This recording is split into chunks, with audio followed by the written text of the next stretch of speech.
যুগ পড়েছে, চারিদিকে হিন্দু মুসলিম গন্ডগোল, মেয়েদের ইজ্জত নিয়ে সব টানাটানি। তো কি আর করব, তাই দেখছি আজকাল হাতা খুন্তি নিয়ে ঘরে বসে থাকলে হবে না।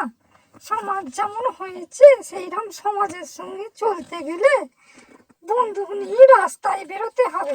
শিক্ষা দীক্ষা তো সব চারিদিকে উচ্ছন্নই চলে গেছে। তাই আমি ভাবছি ঘরে ঘুমটা দিয়ে না বসে থেকে আজকাল বন্দুক নিয়ে সমাজের মোকাবিলা করব। বেশ ভালো, কিন্তু এতে কি সমাজে সঠিক শিক্ষা পাবে? কেন কেন এমন বলছেন কেন? কেন আর বলবো না বলো, ক্ষমতা দিয়ে তো আর সব কিছু হয় না, আজকাল শিক্ষা দিয়েই হয়, তাই বল।